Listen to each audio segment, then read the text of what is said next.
আপনারা অবগত আছেন, গত 17 তারিখ যখন স্বশাসিত জেলা পরিষদের সেখানে রেজাল্ট ঘোষণা হয়েছে, এরপর থেকেই আমরা পুরা রাজ্যব্যাপী দেখছি যেসব এডিসি সেক্টর রয়েছে সেখানে যারা প্রথম অবস্থায় আমরা দেখেছি যারা সাধারণ মানুষ ছিল, ভারতীয় জনতা পার্টির কার্যকর্তা ছিল, তাদের উপর কী ধরনের অকথ্য অত্যাচার, বাড়িঘর হামলা, ফোনে হুমকি, সেখানে পয়সা চাওয়া, সব কিছু চলছে।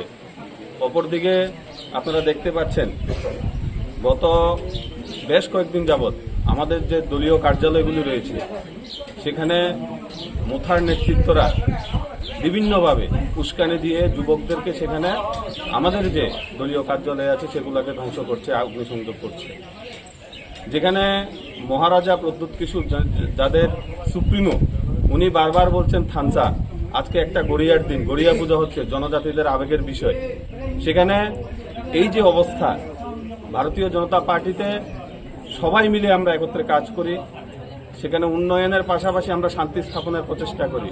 তো মহারাজের যে থানসা, সেটা কি থানসা অর্থ কি অগ্নিসংযোগ, বাড়িঘরে হামলা, মানুষের যানবাহন ধ্বংস করা, এটাই কি থানসা? কিন্তু আমরা অনেক সহ্য করেছি, আমরা কিন্তু এবার তার পাল্টা দেওয়ার জন্য, পরিষ্কার কথা, তার পাল্টা দেওয়ার জন্য আমরা প্রিপারেশন নেব। সবকিছুর একটা ডেডলাইন রয়েছে, আমরা ডেডলাইন অতিক্রান্ত হয়ে গেছি। আমাদের মানুষরা, আমরা বাঁচতে চাই, আমাদের যারা কর্মীরা রয়েছে এলাকা শান্তি সম্প্রতি রক্ষা করতে চায়, এর জন্য যদি কোনো ধরনের ডিসিশন নিতে হয় আমরা কিন্তু সেটা নেব। আমরা আর মার খেতে পারবো না, আমাদের কার্যালয় একের পর এক ধ্বংস হচ্ছে, সেটা আমরা আর মেনে নেব না। আমরা একটা বিষয় জানতে চাই, প্রত্যেকটা বাজারেই স্বরাষ্ট্র দপ্তর থেকে রাত্রিবেলা প্রহরার একটা ব্যবস্থা করা হয়।